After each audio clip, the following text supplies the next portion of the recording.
नमस्कार दोस्तों, BK target plus में आपका स्वागत है। आज की इस क्लास में हम देखने वाले हैं बीपीएससी टीआरई 4.0 विषय हिंदी हम लोग देखेंगे और टीजीटी और पीजीटी की हम लोग तैयारी कर रहे हैं। और ये जो है मेरा सेट 8 होने वाला है। इसके पहले सेट 7 तक हम डिस्कशन आपको करा चुके हैं। इस सेट में भी आपको मिलेगा संपूर्ण साहित्य प्लस व्याकरण मिलेगा, जो एनसीईआरटी और एससीईआरटी पर आधारित प्रश्न लिया गया है। तो ध्यान दीजिएगा, जो भी क्वेश्चन है उसको हम प्रयास भी करेंगे कि आपको प्रीवियस ईयर क्वेश्चन से जोड़ के हम डिस्कशन आपको कराएं। और चारों ऑप्शन का आपको डिस्कशन यहाँ पे मिलेगा, इसी चैनल पे मिलेगा। यदि आप पिछले वीडियो को आप नहीं देखे हैं तो प्लेलिस्ट में वीडियो पड़ा हुआ है, आप वहाँ से जाके देख सकते हैं। आइए हम लोग शुरू कर लेते हैं। सेट 8 से हम लोग प्रश्न शुरू कर लेते हैं। देखिएगा, पहला क्वेश्चन देख लीजिए। पहला क्वेश्चन कह रहा है कि हिंदी साहित्य का आदिकाल।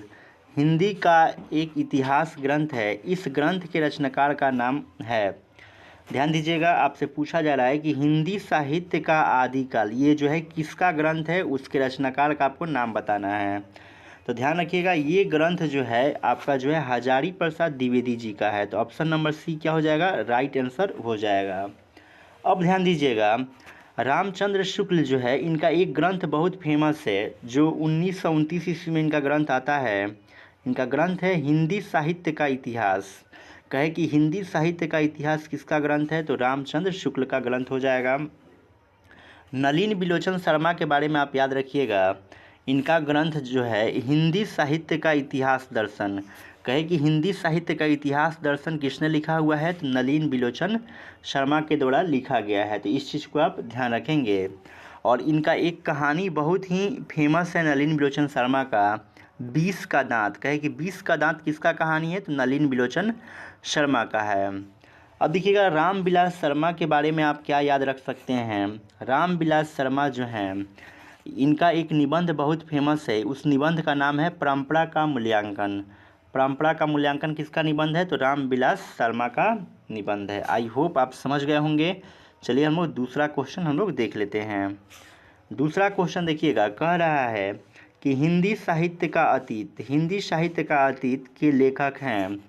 तो ध्यान दीजिए, इसके लेखक जो हैं आपके विश्वनाथ प्रसाद मिश्र हैं। तो ऑप्शन नंबर ए क्या होगा, राइट आंसर हो जाएगा। और आप जान भी लीजिए कि ये जो है हिंदी साहित्य का अतीत जो है ये 2 भागों में बटा हुआ है। कितने भागों में बटा हुआ है, 2 भागों में बटा हुआ है।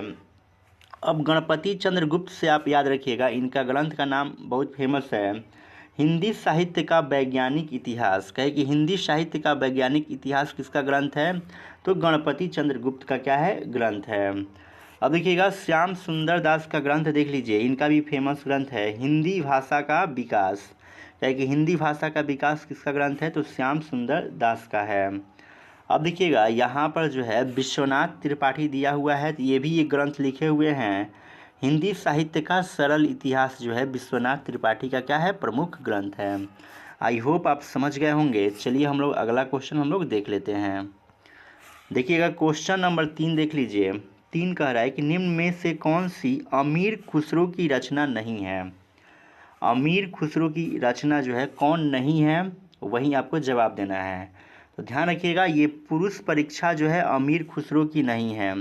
ये पुरुष परीक्षा किसकी रचना है, तो याद रखिएगा, ये पुरुष परीक्षा जो है ये विद्यापति की रचना है। किसकी रचना है जी, विद्यापति की रचना है। और आप जानते हैं कि जो पुरुष परीक्षा है उसको किस भाषा में लिखा गया है, तो संस्कृत भाषा में पुरुष परीक्षा को लिखा गया है। ये बहुत बार एग्जाम में ये पूछा हुआ है, पुरुष परीक्षा। और ध्यान दीजिएगा, विद्यापति को अभिनय जयदेव के नाम से भी हम लोग जानते हैं। विद्यापति को अभिनय जयदेव बोला जाता है और मैथिल कोकिल के नाम से भी इन्हें जाना जाता है। अब आप जो देख रहे हैं यहाँ पर जो ऑप्शन आप देख रहे हैं, जैसे पहेलिया तथा मुकरिया, ये अमीर खुसरो की रचना है। दो सुखने, ये भी अमीर खुसरो की रचना है। खाली कबाड़ी, ये भी अमीर खुसरो की ही रचना है। तो इस चीज़ को आपको क्या करना है, ध्यान रखना है। अब ध्यान दीजिएगा, विद्यापति का एक जो है प्रसिद्ध रचना है पदावली। पदावली जो है किसकी रचना है, विद्यापति का है। कीर्ति लाता भी इन्हीं का है। कीर्ति पताका भी क्या है, विद्यापति की ही रचना है, तो इस चीज़ को आप ध्यान रखेंगे। चलिए हम लोग देख लेते हैं क्वेश्चन नंबर 4 देख लेते हैं।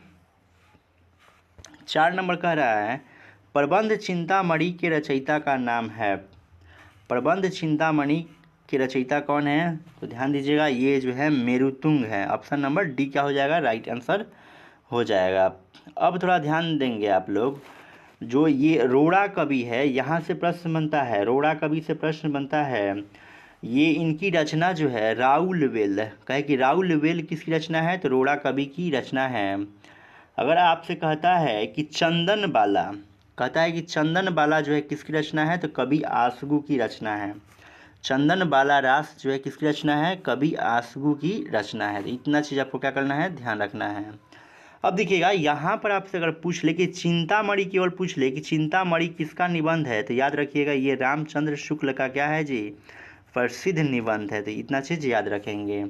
चलिए हम लोग देख लेते हैं क्वेश्चन नंबर जो होगा 5 नंबर देख लीजिए। कह रहा है पांचवा, कौन सा विकल्प सुसंगत नहीं है? सुसंगत का मतलब कि कौन सा विकल्प गलत है, तो जो गलत होगा वहीं आपका आंसर हो जाएगा।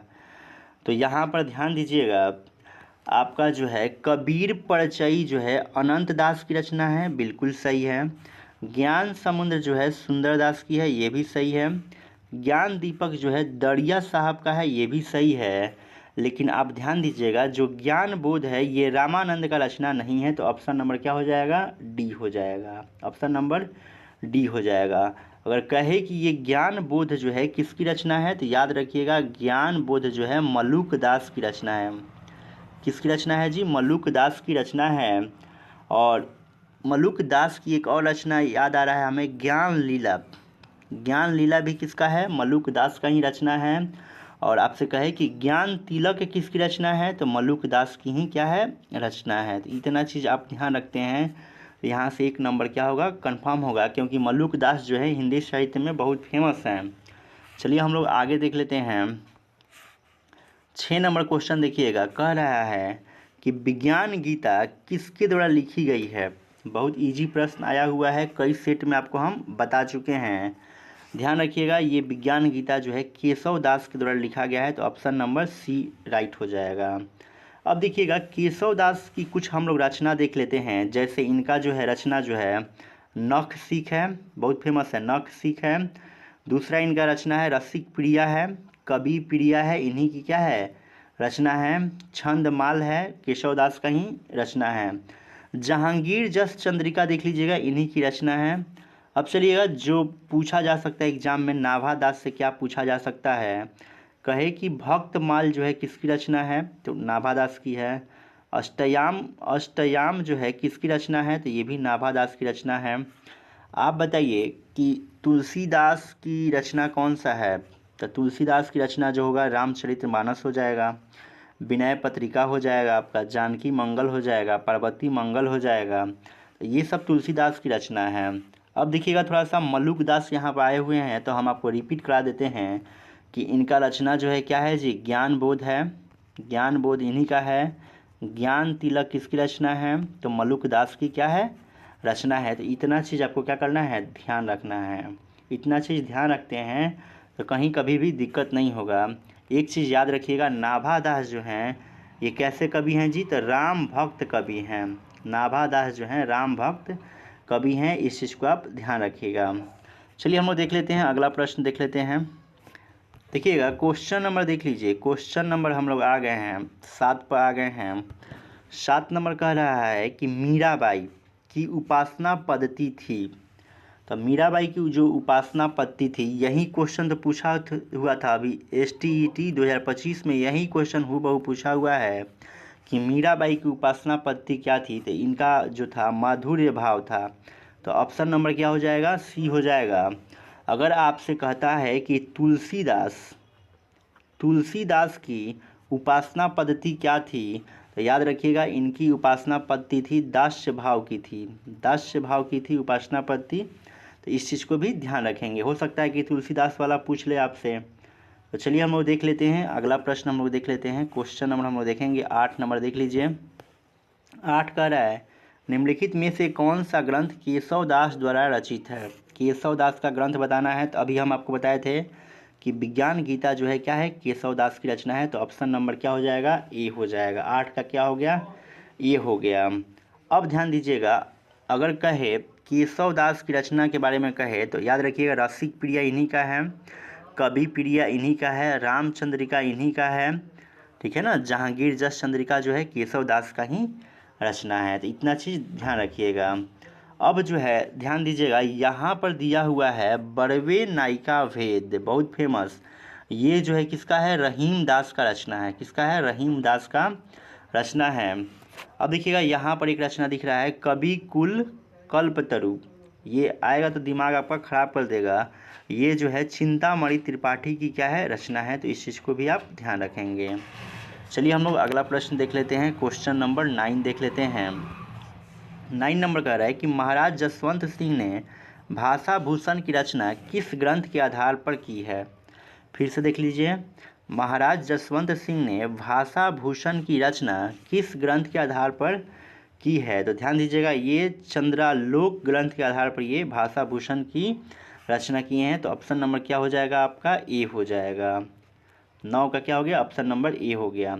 इनकी रचना याद रखेंगे, महाराज जसवंत सिंह का एक रचना बहुत फेमस है। इनकी रचना का नाम है, पहला तो हो जाएगा भाषा भूषण, इन्हीं की क्या है रचना है। इसके अतिरिक्त जो होगा आनंद विलास, कहे कि आनंद विलास किसकी रचना है, तो महाराज जसवंत सिंह का क्या हो जाएगा, रचना हो जाएगा। चलिए हम लोग देखते हैं, अगला क्वेश्चन देख लेते हैं। देखिएगा क्वेश्चन नंबर 10 देख लीजिए। कह रहा है कि भारतेंदु युग के कवियों ने अधिकांशतः किस भाषा में कविता की है। यानी कि जो भारतेंदु युग के जो कवि हैं किस भाषा में अधिक मतलब कविता लिखे हुए हैं। तो ध्यान दीजिएगा, ये ब्रज भाषा में क्या लिखे हुए हैं, अधिक कविता लिखे हुए हैं। तो ऑप्शन नंबर क्या हो जाएगा, डी हो जाएगा। चलिए आपसे हम एक सवाल पूछते हैं कि बताइए कि जो विनय पत्रिका है ये तुलसीदास की रचना है। तो विनय पत्रिका किस भाषा में लिखा गया है। तो याद रखिएगा ये भी जो है ब्रज भाषा में लिखा गया है। यदि आपसे प्रश्न कर दे कि तुलसीदास का एक रचना है रामचरितमानस, कहे कि रामचरितमानस जो है किस भाषा में लिखा गया है। तो याद रखिएगा अवधी भाषा में लिखा गया है। तो इस चीज़ को ध्यान रखिएगा। यदि आपसे कहे कि उर्दू भाषा की लिपि क्या होती है, तो याद रखिएगा उर्दू भाषा की लिपि जो होती है फारसी होती है। तो इस चीज़ को आप ध्यान रखेंगे। चलिए हम लोग देख लेते हैं, अगला क्वेश्चन देख लेते हैं। क्वेश्चन नंबर जो होगा 11 नंबर देख लीजिए। कह रहा है कि पथिक किसका काव्य संग्रह है। जान लीजिए सबसे पहले कि पथिक जो रचना है कब आता है जी, 1920 ईस्वी में आता है। और यह रचना जो है पथिक जो है आपका राम नरेश त्रिपाठी की रचना है। और केवल पथिक ही नहीं, इनका जो है रचना फेमस है, जैसे जो है स्वप्न है और मिलन है। स्वप्न है और क्या है जी, मिलन है। ये किसकी रचना है, तो ये राम नरेश त्रिपाठी की क्या है, रचना है। ये भी ध्यान रखिए स्वप्न जो है इसमें से बहुत फेमस रचना है, क्योंकि इस रचना पर इन्हें जो है हिंदुस्तानी अकादमी पुरस्कार मिल चुका है। स्वप्न रचना पर कौन सा पुरस्कार, हिंदुस्तानी अकादमी पुरस्कार इन्हें मिल चुका है। आप बताइएगा कि मैथिली शरण गुप्त को राष्ट्र कवि की उपाधि किसने दी थी। मैथिली शरण गुप्त को राष्ट्र कवि की उपाधि किसने दी थी। तो याद रखिएगा ये देने वाले थे महात्मा गांधी। इनको सबसे पहले राष्ट्र कवि की उपाधि देते हैं मैथिली शरण गुप्त को। चलिए हम लोग देख लेते हैं अगला क्वेश्चन 12 नंबर देखिए। कह रहा है कि चित्राधार किस कवि की कृति है, यानी किस कवि की ये रचना है चित्राधार। तो ध्यान रखिएगा ये जो है जयशंकर प्रसाद का रचना है। तो ऑप्शन नंबर ए क्या हो जाएगा, राइट हो जाएगा। अब ध्यान दीजिएगा जयशंकर प्रसाद जब आ गए हैं तो ध्यान रखिएगा आपसे कहता है इनका फेमस देख लीजिए। अगर कहता है कि जयशंकर प्रसाद का आंसू लहर झरना ये किसकी कविता है, तो जयशंकर प्रसाद की कविता है। अब ध्यान दीजिए अगर पूछा जाए कि जयशंकर प्रसाद का खड़ी बोली का पहला काव्य संग्रह कौन सा है। तो ध्यान दीजिएगा इनका पहला काव्य संग्रह हो जाएगा कानन कुसुम। कानन कुसुम हो जाएगा पहला काव्य संग्रह इनका, कौन सा है, कानन कुसुम है। और एक चीज़ और भी ध्यान दीजिए, ये जो है कानन कुसुम जो है ये खड़ी बोली का पहला काव्य संग्रह है। कहे कि खड़ी बोली का पहला काव्य संग्रह कौन सा है, तो कानन कुसुम है।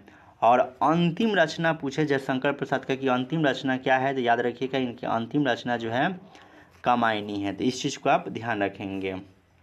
अब देखिएगा, कहे कि सुमित्रानंदन पंत के बारे में अगर कहता नहीं है, स्टेट 2025 में भी पूछा हुआ है। क्या पूछा हुआ है कि प्रकृति का सुकुमार कवि किसे कहा जाता है। प्रकृति का सुकुमार कवि किसे कहा जाता है, तो सुमित्रानंदन पंत को कहा जाता है। अब देखिएगा, राम कुमार वर्मा को देव पुरस्कार मिला हुआ है। किस रचना पर मिला हुआ है, तो चित्ररेखा जो है इन्हीं का रचना है, राम कुमार वर्मा का। इस पर इनको क्या मिला है, देव पुरस्कार मिला हुआ है। आई होप आप समझ गए होंगे। कहीं पर भी डाउट होता है तो आप कमेंट सेक्शन में ज़रूर कमेंट करके बताएंगे। चलिए हम लोग देख लेते हैं, अगला क्वेश्चन हम लोग देख लेते हैं। देखिएगा, क्वेश्चन नंबर 13 देख लीजिए। 13 कह रहा है, किस सप्तक में एक भी कवित्री सम्मिलित नहीं है। कौन सा सप्तक है जिसमें एक भी कवित्री जो है सम्मिलित नहीं है, तो ध्यान दीजिएगा, ये तार सप्तक ही है जिसमें एक भी कवित्री जो है सम्मिलित नहीं है। तो ऑप्शन नंबर क्या हो जाएगा, ए हो जाएगा। आप बताइए कि तार सप्तक में कितने कवियों का जो होता है समूह होता है, तो तार सप्तक में जो होता है कितने कवियों का समूह होता है, 7 कवियों का क्या दिया हुआ है, इसमें समूह दिया हुआ है। अगर प्रश्न करता है कि तार सप्तक की शुरुआत किसने की है, तो याद रखिएगा तार सप्तक की शुरुआत अज्ञे के माध्यम से किया गया है। अगर दूसरा प्रश्न आपसे पूछा जा सकता है कि तार सप्तक के कवियों को राहो का अन्वेषी किसने कहा है, तार सप्तक के कवियों को राहो का अन्वेषी किसने कहा है, तो ये अज्ञे जी ही बोले हुए हैं। तार सप्तक के कवियों को बोले हुए हैं राहो के अन्वेषी, ये बोले हुए हैं। चलिए हम लोग अगला प्रश्न देखते हैं। क्वेश्चन नंबर 14 कह रहा है कि सम्बुक के रचनाकार कौन है, तो इसके रचनाकार जो हो जाएंगे जगदीश गुप्त हो जाएंगे। ऑप्शन नंबर बी हो जाएगा, जगदीश गुप्त। अब देखिएगा, प्रभाकर माचवे का एक रचना है खरगोश के सिंह, ये किसकी रचना है, प्रभाकर माचवे की रचना है। सेट 1 में हमको लग रहा है कि आपको हम बता चुके हैं। चलिए हम लोग देख लेते हैं, अगला प्रश्न देखते हैं। 15 नंबर देख लीजिए। कह रहे कि दुखनी वाला नाटक की रचना किसने की थी, तो ये जो है राधा कृष्ण दास की रचना है दुखनी वाला। तो ऑप्शन नंबर बी हो जाएगा। अब देखिएगा, बाल मुकुंद गुप्त की रचना देख लीजिए, बहुत फेमस है। कहे कि शिव शंभू के चीठे किसकी रचना है, तो बाल मुकुंद गुप्त की रचना है। तो इस चीज़ को आप ध्यान रखेंगे। चलिए अगला क्वेश्चन देखते हैं। क्वेश्चन नंबर 16 देख लीजिए। 16 कह रहा है, आह वेदना मिली विदाई, मैंने भ्रमवश जीवन संचित, मधुकरिया की भीख लुटाई। उपयुक्त नाट्य गीत जयशंकर प्रसाद के किस नाटक से लिया गया है, चाहे उद्धृत है। तो ध्यान रखिएगा, ये जो लिया गया है स्कंद गुप्त से लिया गया है। तो ऑप्शन नंबर क्या हो जाएगा, सी हो जाएगा। अब ध्यान दीजिएगा, जो ये ध्रुव स्वामिनी है, ये जयशंकर प्रसाद का जो है अंतिम क्या है, नाटक है। ध्रुव स्वामिनी जयशंकर प्रसाद का अंतिम नाटक है, इस चीज़ को भी ध्यान रखिएगा। अगर आपसे कहता है कि एक घूंट, क्या कहता है जी, एक घूंट जो है किसकी रचना है, तो ये भी जयशंकर प्रसाद की ही क्या है, रचना है। तो इस चीज़ को आप ध्यान रखिएगा। अब आपसे कहे कि जयशंकर प्रसाद का प्रथम रचना कौन सा है, तो कानन कुसुम है। अंतिम रचना क्या हो जाएगा, कामायनी हो जाएगा। चलिए हम बढ़ जाते हैं अगले क्वेश्चन पे। क्वेश्चन नंबर 17 देख लीजिए। 17 कह रहा है, डॉक्टर हजारी प्रसाद द्विवेदी के किस उपन्यास को रैक्व, क्या लिखा है जी, रैक्व आख्यान भी कहा जाता है, रैक्व आख्यान भी कहा जाता है। तो ध्यान देंगे, अनाम दास का पोथा जो है इसी को बोला जाता है, रैक्व आख्यान बोला जाता है। तो ऑप्शन नंबर बी हो जाएगा। अब ध्यान दीजिएगा, ये बाण भट्ट की आत्मकथा जो है ये जयशंकर प्रसाद की ही क्या है, रचना है।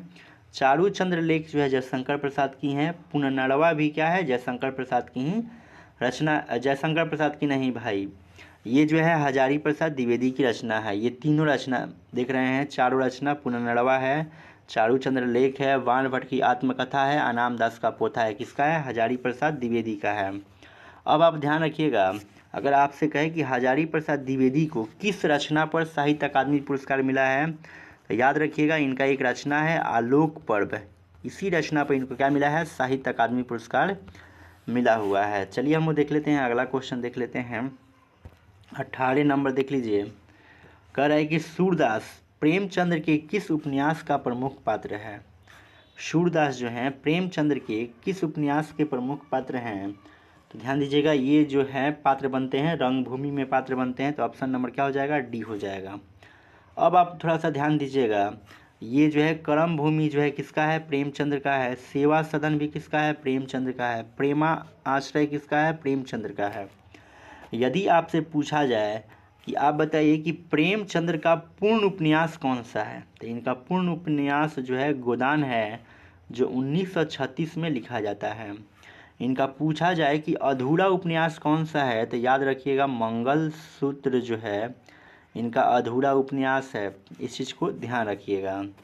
प्रेमचंद्र को हम लोग कथा सम्राट के नाम से भी जानते हैं, उपन्यास सम्राट के भी नाम से जानते हैं। इनका मूल नाम अगर परीक्षा में पूछ दे तो याद रखिएगा, इनका मूल नाम जो था धनपत राय था। क्या था जी, धनपत राय था।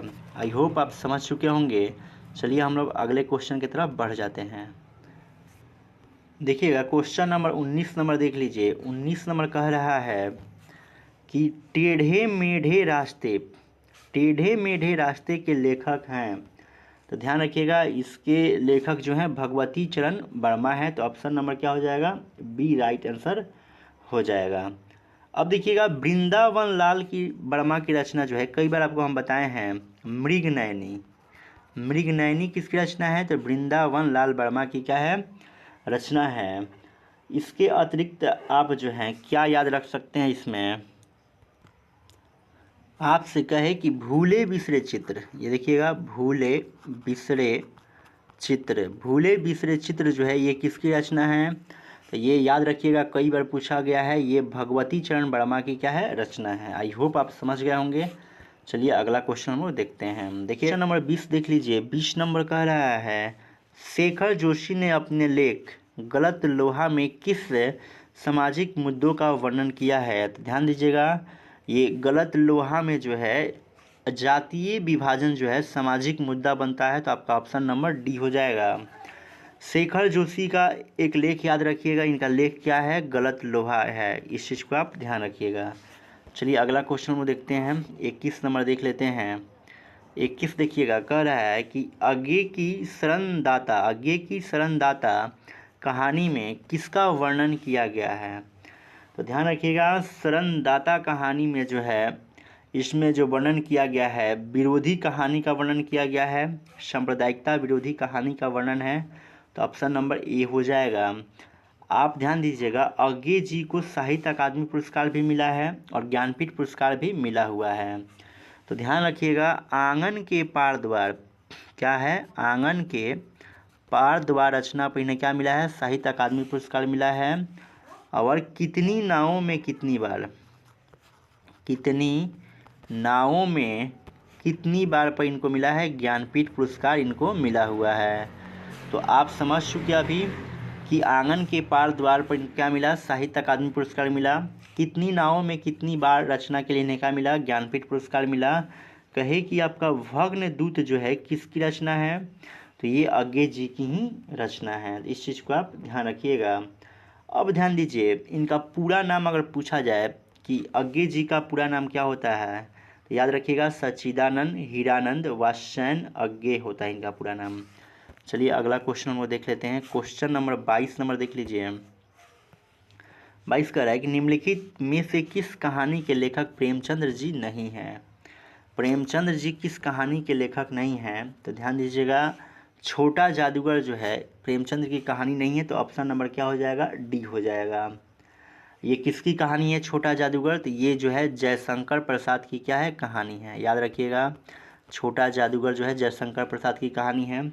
इसके अतिरिक्त देखिएगा बड़े घर की बेटी, ठाकुर का कुआं, मिस पद्मा जो है, ये तीनों जो कहानी है ये प्रेमचंद्र की क्या है, कहानी है। याद रहेगा, तीनों कहानी जो है प्रेमचंद्र की कहानी है। आप एक प्रेमचंद्र की कहानी क्या कीजिएगा, कमेंट सेक्शन में आप बताइएगा। चलिए अगला क्वेश्चन देखते हैं। क्वेश्चन नंबर 23 कह रहा है कि उपन्यास रहस्य शीर्षक से किसका निबंध संग्रह है। तो इसमें जो है उपन्यास रहस्य में मिलता है आपका महावीर प्रसाद द्विवेदी का निबंध संग्रह इसमें मिलता है। और आप ध्यान दीजिएगा, महावीर प्रसाद द्विवेदी जो हैं ये आदिकाल का क्या नाम देते हैं? महावीर प्रसाद द्विवेदी, याद रखिएगा, ये आदिकाल को बोले हुए हैं बिजवप्पन काल। क्या बोले हैं? बिजवप्पन काल बोले हुए हैं। अगर आपसे प्रश्न किया जाए कि हिंदी प्रदीप क्या है जी? हिंदी प्रदीप ये किसकी पत्रिका है? तो बाल कृष्ण भट्ट की क्या है? पत्रिका है। अगर कहे कि ब्राह्मण किसकी पत्रिका है? तो ब्राह्मण पत्रिका जो है प्रताप नारायण मिश्र की पत्रिका है। तो इस चीज़ को आप ध्यान रखेंगे। चलिए हम लोग देखते हैं, अगला क्वेश्चन देखते हैं। देखिएगा क्वेश्चन नंबर 24 नंबर देख लीजिए। 24 नंबर कह रहा है कि आचार्य रामचंद्र शुक्ल के निबंध संग्रह चिंतामणि के अब तक कितने भाग प्रकाशित हुए हैं? तो इनका अब तक जो है 4 भाग ही क्या हुआ है? प्रकाशित हुआ है। चिंतामणि भाग 1, चिंतामणि भाग 2, चिंतामणि भाग 3, चिंतामणि भाग 4 हुआ है। जिसमें से चिंतामणि भाग 1 के, चिंतामणि भाग जो 1 है उसके रचयिता कौन है? तो उसके रचयिता जो हैं रामचंद्र शुक्ल हैं। इस चीज़ को आप ध्यान रखेंगे। अगर आपसे प्रश्न करता है कि बताइए कि हिंदी में जो संधि होता है उसका कितना भेद होता है? 3 भेद होता है। काल के कितने भेद होते हैं? 3 भेद होते हैं। कहे कि विशेषण के कितने भेद होते हैं? तो 4 भेद होते हैं। कहे कि वर्ण के कितने भेद होते हैं? तो 2 भेद होते हैं। आई होप आप समझ गए होंगे। चलिए हम लोग अगला क्वेश्चन देखते हैं। क्वेश्चन नंबर 25 नंबर देख लीजिए। 25 कह रहा है कि रंग दर्शन के रचनाकार कौन है? तो इसके रचनाकार जो है नेमी चंद्र जैन है। तो option number C right answer हो जाएगा। अब देखिएगा यहाँ ऑप्शन में दिख रहा है मोहन राकेश बहुत फेमस हैं। तो मोहन राकेश का थोड़ा सा याद रखिएगा, रचना याद रखिएगा। आधे अधूरे हैं, लहरों के राजहंस हैं, आषाढ़ के एक दिन हैं, अंडे के छिलके हैं। मोहन राकेश की ये सब क्या है? रचना है। चलिए अगला क्वेश्चन में देखते हैं। क्वेश्चन नंबर 26 नंबर देख लीजिए। दूसरी परंपरा की खोज किस विधा की रचना है? दूसरी परंपरा की खोज जो है किस विधा की रचना है? तो ध्यान दीजिएगा, ये जो है आलोचना है। तो ऑप्शन नंबर ए हो जाएगा। और आपसे कहा जाए कि दूसरी परंपरा की खोज ये जो है किसकी आलोचना है? तो याद रखिएगा, ये जो है नामवर सिंह की क्या है? आलोचना है। और आपको हम बताए भी हैं कि नामवर सिंह को किस रचना पर साहित्य अकादमी पुरस्कार मिलता है? तो ध्यान दीजिएगा, इनकी एक रचना है कविता के नए प्रतिमान। कविता के नए प्रतिमान पर इनको कौन सा पुरस्कार? साहित्य अकादमी पुरस्कार इन्हें मिलता है। चलिए अगला क्वेश्चन देखते हैं। फेमस क्वेश्चन है अगला। कह रहा है कि किस विकल्प में रचना और उसमें वर्णित चरित्र नायक असंगत है? असंगत का मतलब क्या चुनना है आपको? गलत चुनना है। तो ध्यान दीजिएगा, स्मृति के झरोखे के कौन है? भारत भूषण अग्रवाल हैं। महामानव पंडित के ये मदन मोहन मालवीय नहीं है। तो ऑप्शन नंबर बी ही क्या हो जाएगा? आपका राइट आंसर हो जाएगा। इसके रचनाकार कौन है जी? आप कमेंट सेक्शन में जरूर कमेंट करके आप बताएंगे। देखिए क्वेश्चन नंबर 28 नंबर देख लीजिए। 28 कह रहा है कि मनीषी की लोक यात्रा किसकी जीवनी है? मनीषी की लोक यात्रा जो है किसकी जीवनी है? तो ये जो है कविनाथ गोपीराज की रचना है। ऑप्शन नंबर सी हो जाएगा। चलिए अगला क्वेश्चन देखिएगा। 29 नंबर कह रहा है कि विष्णुकांत शास्त्री के स्मरण सुधिया उस चंदन के वन की शीर्षक किस कवि की कविता से प्रेरित है? तो ध्यान दीजिएगा, ये प्रेरित जो है गिरजा कुमार माथुर की कविता से क्या है? प्रेरित है। तो option number C right answer हो जाएगा। चलिए देख लेते हैं अगला क्वेश्चन हम देख लेते हैं। देखिएगा क्वेश्चन नंबर देख लीजिए आप जो है 30 नंबर देख लीजिए। 30 नंबर कह रहा है कि भगत सिंह राजगुरु आदि से संबंधित संस्मरण संकलित है। किसमें संकलित है? तो ये यश की धरोहर में संकलित है। तो ऑप्शन नंबर क्या हो जाएगा? डी राइट हो जाएगा 30 का। चलिए अगला क्वेश्चन हम देखते हैं। क्वेश्चन नंबर देखिएगा 31 नंबर देख लीजिए। 31 नंबर कह रहा है कि रेखाएं बोल उठे रेखाचित्र किसने लिखा है? तो ये जो है देवेंद्र सत्यार्थी के द्वारा लिखा गया है। शिवपूजन सहाय का एक कहानी है, कहानी का प्लॉट इनका कहानी है। उपन्यास जो है इनका देहाती दुनिया क्या है? प्रसिद्ध उपन्यास है। अब चलिएगा अगला क्वेश्चन हम देखते हैं। क्वेश्चन नंबर जो है 32 नंबर देख लीजिए। कह रहा है कि राम को रूप निहारती जानकी कंगन के नग की परिछाई, याते सब सुधि भूली गई, करटेकी रही पर टारती नाही। पंक्ति में कौन सा रस है? तो ध्यान दीजिएगा, इस पंक्ति में जो है श्रृंगार रस के बारे में वर्णन किया गया है। और आप याद रखिएगा, श्रृंगार रस जो होता है दो प्रकार का होता है। कहीं करुण रस का स्थायी भाव क्या हो जाएगा? तो इसका शोक होता है। शांत रस का स्थायी भाव क्या हो जाएगा? तो निर्वेद हो जाएगा। इस चीज़ को आप ध्यान रखेंगे। चलिए अगला क्वेश्चन जो है व्याकरण से आ गया, इजी प्रश्न दिया है। कह रहा है कि विभत्स रस का अस्थायी भाव क्या हो जाएगा? तो इसका जो होता है जुगुप्सा होता है। चलिए अगला क्वेश्चन देखते हैं। Question number 34। वेशभूषा से जो भाव प्रदर्शित किए जाते हैं उन्हें कहा जाता है। वेशभूषा से जो भाव प्रदर्शित होगा उसे हम लोग बोलते हैं आहार्य बोलते हैं। तो ऑप्शन नंबर 34 का सी हो जाएगा। चलिए अगला क्वेश्चन देख लेते हैं। 35 नंबर कह रहा है कि प्रत्येक चरण में 28 मात्रा, 16 बाड़े की यति, अंत में लघु गोरी लघु गुरु किस छंद में होता है? तो 28 मात्रा जब बोल ही दिया है तो यह हरिगीतिका का पहचान होता है। 35 का ऑप्शन नंबर क्या हो जाएगा? ए हो जाएगा। और आप देख लीजिए हरिगीतिका जो है सममात्रिक छंद है, रोला भी सममात्रिक छंद है, बड़वे जो है अर्ध सममात्रिक छंद है। आप कमेंट में बताइए कि छपे किस प्रकार का छंद है। चलिए हम लोग बढ़ जाते हैं अगले क्वेश्चन की तरफ। देखिएगा क्वेश्चन नंबर देख लीजिए आप जो है 36 नंबर देख लीजिए। कह रहा है कि मात्राओं वाले छंद को क्या कहते हैं? इसको हम लोग बोलते हैं सोरठा। मात्राओं वाले छंद को क्या बोलेंगे? सोरठा बोलेंगे। तो ऑप्शन नंबर ए सही हो जाएगा। चलिए अगला क्वेश्चन देख लीजिए, बहुत बड़ा क्वेश्चन दिया हुआ है। कह रहा है 37 सरसी छंद में होती है। तो सरसी छंद में 27 मात्राएं, 16 11 पर यति, अंत में गुरु और लघु होता है। तो ऑप्शन नंबर क्या हो जाएगा? डी हो जाएगा। चलिए अगला क्वेश्चन देखते हैं। क्वेश्चन नंबर 38 कह रहा है कि जहाँ राधा आनंद उदित, निशी वासर आनंद, तहाँ कहाँ अरविंद है, कहाँ बापुरो चंद। पंक्ति में कौन सा अलंकार है? इसमें जो है आपका रूपक अलंकार हो जाएगा। ऑप्शन नंबर क्या हो जाएगा? ए हो जाएगा। चलिए अगला क्वेश्चन देखते हैं। क्वेश्चन नंबर 39 देखिएगा। कह रहा है कि रहीमन पानी राखिए, रहीमन पानी राखिए, बिन पानी सब सुन, पानी गए ना उबरे, मोती मानुष सुन। ये जो क्वेश्चन है स्टेट 2025 में अभी तुरंत पूछा गया है। तो इसमें जो है आपका श्लेष अलंकार हो जाएगा। ऑप्शन नंबर बी राइट हो जाएगा। चलिए अगला क्वेश्चन देखते हैं हम लोग।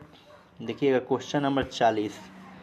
माला फेरत जुग भया, फिरा न मन का फेर, करका मन का डाल दे, मन का फेर। ध्यान दीजिएगा, इसमें मन का कई बार आया हुआ है। यहाँ पर आया हुआ है और मन का यहाँ पर भी आया हुआ है, मन का यहाँ पर भी आया हुआ है। हर बार इसका क्या होगा? अर्थ अलग अलग होगा। तो वहाँ पर यमक अलंकार हो जाएगा। 40 का क्या हो जाएगा? डी ऑप्शन हो जाएगा। एक मनका का मतलब होता है हृदय और एक मनका का मतलब होता है मोतियों की माला। एक मनका का मतलब हो जाएगा हृदय और एक मनका का मतलब क्या हो जाएगा? मोतियों का माला हो जाएगा। चलिए अगला क्वेश्चन हम देख लेते हैं। देखिएगा क्वेश्चन नंबर 48 नंबर देख लीजिए। बहुत ही इजी प्रश्न है क्योंकि आपको हम बता चुके हैं। कह रहे कि 1901 में सरस्वती पत्रिका का संपादन इनमें से किस साहित्यकार ने किया है? किस साहित्यकार ने किया है? तो ध्यान दीजिएगा, इसमें से जो किए हुए हैं आपके श्याम सुंदर दास किए हुए हैं। बी ऑप्शन क्या होगा? राइट आंसर हो जाएगा। यही कहता है कि 1903 में कौन संपादक बनते हैं? तब आपका होता महावीर प्रसाद द्विवेदी। 1901 की बात किया है तो आपका आंसर जो होगा श्याम सुंदर दास हो जाएगा। चलिए अगला क्वेश्चन देखते हैं। 42 नंबर, प्रकाशन स्थल की दृष्टि से असंगत विकल्प चुनिए। असंगत का मतलब कि जो गलत है वही आपका क्या होगा? सही होगा। तो ध्यान दीजिएगा, भारत मित्र जो है ये कहाँ से निकलता है? कलकत्ता से, बिल्कुल सही है। हिंदी प्रदीप जो है कहाँ से निकलता है? प्रयाग से, ये भी सही है। उदंत मार्तंड कहाँ से निकलता है? कलकत्ता से निकलता है, ये भी सही है। कवि वचन सुधा कहाँ से निकलता है? प्रयाग से निकलता है, ये बिल्कुल क्या है? गलत है। गलत वाला ही आंसर होगा। ऑप्शन नंबर ये वाला हो जाएगा, डी हो जाएगा। कवि वचन सुधा निकलता कहाँ से है? जान भी लीजिए, ये काशी से निकलता है। तो ऑप्शन नंबर डी राइट हो गया। चलिए अगला क्वेश्चन देखते हैं। आपसे पूछा हुआ है कि विशाल भारत पत्र के प्रथम संपादक कौन है? तो इसके प्रथम संपादक जो हो जाएंगे बनारसी दास चतुर्वेदी हो जाएंगे। Option number D right answer हो जाएगा। अज्ञे जी का पूरा नाम देख लीजिए, सच्चिदानंद हीरानंद वात्स्यायन अज्ञे होता है। चलिए अगला क्वेश्चन देखते हैं, क्वेश्चन नंबर 44। हिंदी के विषय में भारतीय संविधान में क्या लिखा है? तो इसमें लिखा गया है कि हिंदी क्या है, राजभाषा है। तो ऑप्शन नंबर सी राइट होगा। और हिंदी को राजभाषा का दर्जा कब प्राप्त हुआ है? तो 14 सितंबर 1949 को दर्जा प्राप्त हुआ है। चलिए अगला क्वेश्चन देखते हैं, क्वेश्चन नंबर जो है आपका 45। भारतीय संविधान के किस अनुच्छेद में अष्टम सूची के अंतर्गत भारतीय भाषाओं की व्यवस्था की गई है? तो ऑप्शन के अनुसार जो हो जाएगा अनुच्छेद 351 में क्या किया गया है कि अष्टम सूची के अंतर्गत भारतीय भाषाओं की व्यवस्था की गई। ऑप्शन नंबर डी राइट हो जाएगा। अनुच्छेद 343 में कहा गया है कि हिंदी जो होगी, हिंदी भाषा की लिपि क्या होगी, देवनागरी होगी। इस चीज़ को याद रखिएगा। चलिए अगला क्वेश्चन देखते हैं। देखिए क्वेश्चन नंबर 46 नंबर देख लीजिए। 46 कह रहा है कि दिए गए वाक्य का पुरुष ज्ञात कीजिए। तुम कल कहाँ थे? तो यहाँ पूछ रहा है कि तुम जो है क्या है, उत्तम है कि प्रथम है कि अन्य है कि मध्यम है। तो तुम कहे चाहे आप कहे, ये क्या हो जाता है, मध्यम पुरुषवाचक सर्वनाम हो जाता है। तो ऑप्शन नंबर क्या हो जाएगा, बी हो जाएगा। चलिए अगला क्वेश्चन देखते हैं 47। जिसको आपने बुलाया था वह बाजार गया है, रेखांकित शब्द में सर्वनाम है। देखिए रेखांकित है, जिसको पर रेखांकित किया गया है, तो ये जो है संबंधवाचक सर्वनाम है। आप याद रखिएगा सर्वनाम की कुल संख्या कितनी होती है, 11 होती है। इसके कितने भेद होते हैं, 6 भेद होते हैं। चलिए अगला क्वेश्चन हम लोग देख लेते हैं। कह रहा है 48 कि कल्पांत शब्द में कौन सी संधि है? तो इसमें जो है आपका दीर्घ संधि है, क्योंकि इसमें बड़ी मात्रा दिख रहा है, आ की मात्रा आपको दिखा है। चलिए अगला क्वेश्चन देख लेते हैं। कह रहा है क्वेश्चन नंबर 49 देखिएगा। कह रहा है कि अत्यल्प का सही संधि विच्छेद कौन सा हो जाएगा? तो ये जो हो जाएगा आपका अति धन अल्प हो जाएगा। ऑप्शन नंबर क्या हो जाएगा आपका, सी हो जाएगा, अति धन अल्प। चलिए अगला क्वेश्चन देखते हैं, क्वेश्चन नंबर जो होगा 50। कह रहा है कि संकर शब्द का संधि विच्छेद है। संकर शब्द का संधि विच्छेद क्या हो जाएगा? तो सम धन कर, क्योंकि जो ऊपर विसर्ग होता है ना वो म में बदल जाता है। तो option number A right answer हो जाएगा। चलिए अगला क्वेश्चन देखते हैं। 51 नंबर देख लीजिए। कह रहा है कि किस समास का समस्त पद वाक्य में क्रिया विशेषण का काम करता है? समस्त पद जो होगा वाक्य में किसका काम करेगा, क्रिया विशेषण का काम करेगा। तो जब क्रिया विशेषण का काम करेगा तो वो क्या हो जाएगा आपका, अव्ययी भाव समास हो जाएगा। Option number A. चलिए देखते हैं अगला क्वेश्चन। 52 नंबर कह रहा है स्वर्ग प्राप्त में कौन सा समास है? तो इसका विग्रह करेंगे तो क्या होगा, स्वर्ग को प्राप्त। तो जहाँ पर भी कारक चिन्ह मिल जाता है वहाँ पर होता है तत्पुरुष समास। तो ऑप्शन नंबर 52 का डी हो जाएगा। चलिए अगला क्वेश्चन देखते हैं हम लोग। देखिएगा क्वेश्चन नंबर 53 नंबर देख लीजिए। हिंदी व्याकरण से इजी प्रश्न पूछा जा रहा है। परमेश्वर में कौन सा समास है? तो इसमें जो हो जाए कर्मधारय समास हो जाएगा। चलिए क्वेश्चन नंबर 54 देख लीजिए। 54 कह रहा है कि चतुर्भुज शब्द में कौन सा समास है? तो इसमें बहुब्रीहि समास हो जाएगा। चतुर्भुज, 4 है भुजाएं जिसकी। चलिए आगे हम देखते हैं। कह रहा है कि विज्ञान शब्द में कौन सा उपसर्ग है? तो इसमें जो है वी उपसर्ग है। तो ऑप्शन नंबर बी हो जाएगा। चलिए अगला क्वेश्चन देख लीजिए 56 नंबर। 56 कह रहा है कि दिए गए शब्द का प्रत्यय ज्ञात कीजिए। डिबिया, डिबिया में जो है ईया प्रत्यय है। तो ऑप्शन नंबर क्या हो जाएगा, बी हो जाएगा। चलिए क्वेश्चन नंबर 57 देख लेते हैं। नवीन शब्द में कौन सा प्रत्यय है? तो इसमें जो है आपका इन प्रत्यय हो जाएगा। ऑप्शन नंबर ए राइट हो जाएगा। चलिए देखते हैं क्वेश्चन नंबर 58 का है कि मिठास शब्द में किस प्रत्यय का प्रयोग हुआ है? तो इसमें जो है आस प्रत्यय है। और प्रत्यय जो है कितने प्रकार के होते हैं, 2 प्रकार के होते हैं। एक कृदंत प्रत्यय होता है, एक तदित प्रत्यय होता है। चलिए अगला क्वेश्चन देखते हैं। क्वेश्चन नंबर 59 नंबर देख लीजिए। कह रहा है कि निम्नलिखित में से कौन सा अंधकार शब्द का प्रवाची नहीं है? तो ध्यान रखिएगा अंधकार का प्रवाची जब पूछा हुआ है तो तिमिर अंधकार का प्रवाची होता है, ये तो सही है। ध्वांत भी अंधकार का ही प्रवाची होता है, ये भी सही है। तमिश्र भी अंधकार का ही होता है। निलय नहीं होता है तो ऑप्शन नंबर क्या हो जाएगा, डी हो जाएगा 59 का। इस चीज़ को ध्यान रखिएगा। निलय किसका प्रवाची शब्द है, तो ध्यान रखिएगा निलय जो प्रवाची शब्द है ये जो है आपका गृह का है। गृह कह सकते हैं, वास कह सकते हैं, आलय कह सकते हैं, निकेतन कह सकते हैं, या इसको हम लोग शाला भी बोल सकते हैं, या इसको हम लोग सदन भी बोल सकते हैं, या हम लोग घर भी हम लोग बोल सकते हैं। तो घर का प्रवाची शब्द जो होगा आपका निलय हो जाएगा। आई होप आप समझ गए होंगे। चलिए अगला क्वेश्चन देख लेते हैं। देखिएगा क्वेश्चन नंबर 60 नंबर देख लीजिए। 60 कह रहा है, बहुत ही इजी प्रश्न है। चंद्रमा रात्रि की शोभा बढ़ाता है, तो आपको इसमें चंद्रमा का प्रवाची शब्द आपको बताना है। तो कई बार हम बताए भी हैं कि सुधांशु जो होता है किसका प्रवाची शब्द होता है, चंद्रमा का होता है। तो ऑप्शन नंबर बी हो जाएगा। आप कमेंट में बताइए कि दिवाकर और प्रभाकर जो है किसका प्रवाची शब्द है। चलिए आगे हम लोग बढ़ जाते हैं। 61 देखिएगा, इनमें से वसुधा का प्रवाची शब्द है। तो वसुधा का मतलब सब कोई जानता है कि वसुधा का मतलब क्या होता है। तो यहाँ ध्यान रखिएगा वसुधा का प्रवाची शब्द हो जाएगा विपुला हो जाएगा। ऑप्शन नंबर ए हो जाएगा। आप बताइएगा कि वसुधा का और क्या क्या प्रवाची शब्द हो सकता है, बहुत ही इजी है। चलिए आगे हम लोग बढ़ते हैं। 62 नंबर करें कि निम्नलिखित में से कौन सा शब्द तरक्की का पर्याय नहीं है। तरक्की का पर्याय नहीं है, तो ऑफकोर्स जो होता है तरक्की का पर्याय नहीं है, बल्कि जो है विकास हम कह सकते हैं, वृद्धि कह सकते हैं, उन्नति कह सकते हैं। चलिए अगला क्वेश्चन देखिएगा 63 नंबर। निम्नलिखित विलोमार्थी शब्द युग्मों में असंगत का मतलब जो गलत होगा वही आपका सही होगा। तो ध्यान रखिए कि जो है अल्पज्ञ का जो होता है अज्ञानी नहीं होता है। अल्पज्ञ का होना चाहिए आपका बहुज्ञ होना चाहिए, विलोम दिया है तो ऑप्शन नंबर ए ही सही हो जाएगा। ठीक है ना। वैसे तो देखिए अंतरंग का बहिरंग सही है, अक्षर का क्षर सही है, अल्पायु का दीर्घायु सही है। 63 का क्या हो जाएगा, ऑप्शन नंबर ए हो जाएगा। चलिए अगला क्वेश्चन देख लीजिए। 64 नंबर कह रहा है, क्वेश्चन नंबर 64 देख लीजिए। अल्प का विलोम शब्द क्या है। तो ध्यान रखिएगा अल्प का विलोम शब्द जो हो जाएगा अति हो जाएगा। ठीक है ना। अल्प मतलब थोड़ा सा, अति मतलब बहुत। चलिए अगला क्वेश्चन देख लीजिए। क्वेश्चन नंबर जो है 65, इनमें से अनभिज्ञ शब्द का विलोम कौन सा हो जाएगा। तो अनभिज्ञ का क्या हो जाएगा आपका अभिज्ञ हो जाएगा। ऑप्शन नंबर डी हो जाएगा। और आज का जो है लास्ट क्वेश्चन है, आप बताइएगा 66 नंबर की बहिरंग का विलोम शब्द है।